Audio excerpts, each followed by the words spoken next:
بغیر کسی تاخیر کے اختتامی کلمات کے لیے اور دعا کے لیے دعوت دوں گا ہمارے گرافکس کا واقع کے انتہائی بہترین مقرر جناب علامہ ڈاکٹر اسد عباسی صاحب کو میں آپ سے ملتمس ہوں کہ آپ چند اختتامی کلمات ادا کریں اور اس کے بعد دعا کریں. جناب علامہ ڈاکٹر اسد عباسی صاحب.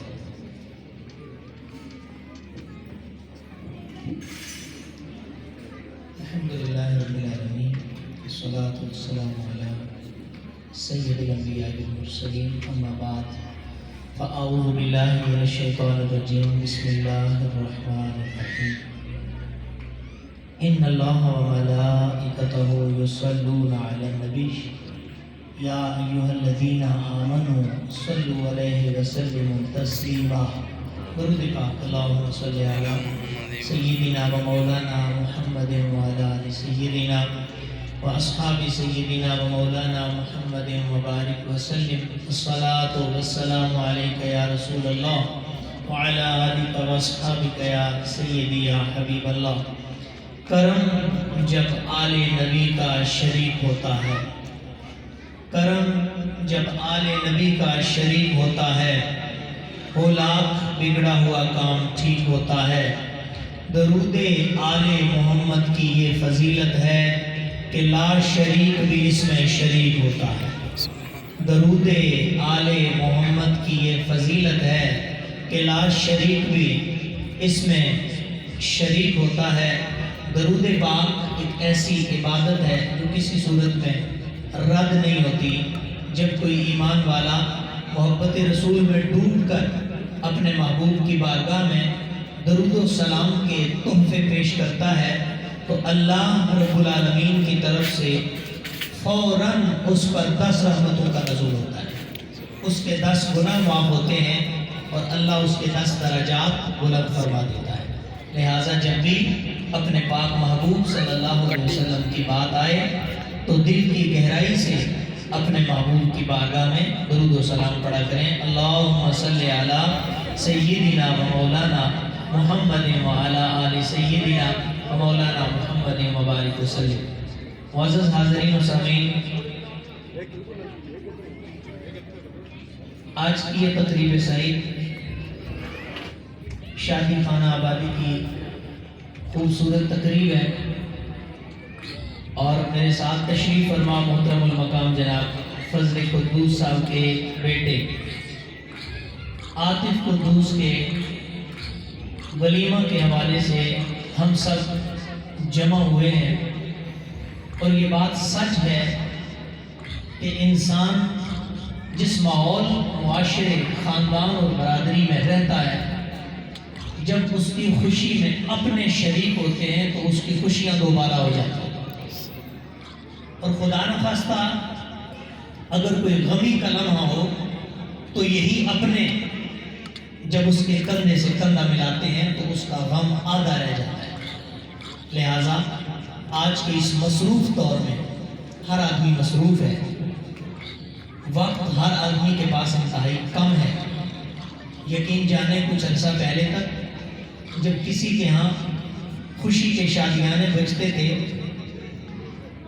تو ہفتہ 10 دن پہلے اس گھر سے خوشیاں، مسرتیں اور کہہ اٹھتے تھے.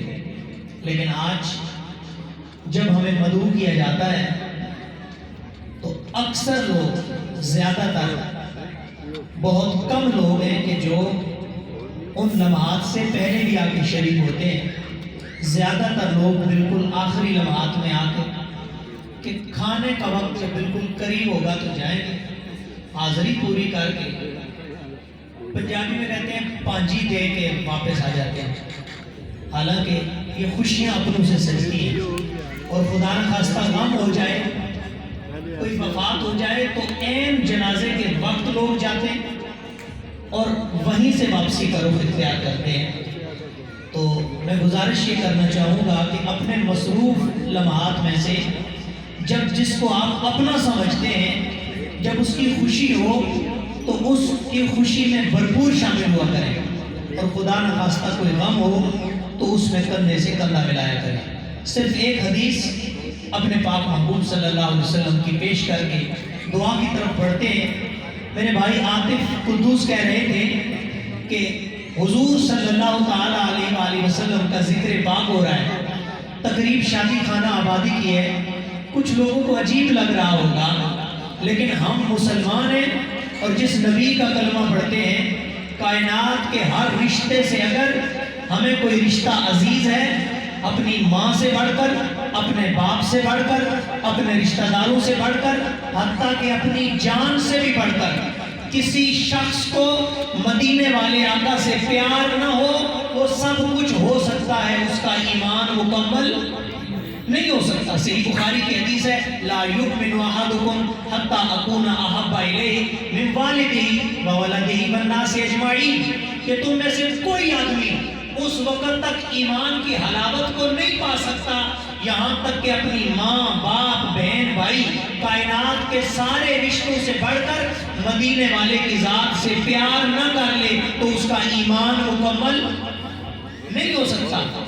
اور ایک دن صحابہ کی محفل لگی تھی، مسجد نبوی شریف کی بہاریں تھی، سرکار دو عالم علیہ السلام اپنے صحابہ سے مخاطب ہو کر ارشاد فرما رہے تھے۔ یہ حدیث میں آپ کو ہدیہ کر رہا ہوں، بڑی پیاری حدیث میرے کرتاس ذہن پہ ابھری ہے، عرض کر دیتا ہوں۔ سرکار نے اپنے صحابہ کو مخاطب کر کے فرمایا، میرے صحابہ مجھے یہ بتاؤ عجیب تر ایمان کن لوگوں کا ہے؟ عجیب تر ایمان تمہارے علم کے مطابق، تمہاری نظر کے مطابق کن لوگوں کا ایمان سب سے عجیب تر ہے؟ صحابہ نے کہا آقا ہمارا ایمان یہ کہتا ہے کہ عجیب تر ایمان فرشتوں کا ہے، جو ہر وقت اللہ کی رحمت کے سمندر میں رہتے ہیں، جو ہر وقت خدا کے نور کے جلووں میں رہتے ہیں۔ سرکار مسکرائے اور فرمایا کہ فرشتے ایمان نہیں لائیں گے تو کون لائے گا کہ وہ ہر وقت خدا کے انوار و تجلیات کو اترتا ہوا اپنی نگاہوں سے دیکھتے ہیں۔ یا رسول اللہ اگر فرشتوں کا ایمان عجیب تر نہیں تو پھر ہمارا علم یہ کہتا ہے کہ پھر انبیاء کا ایمان عجیب تر ہوگا۔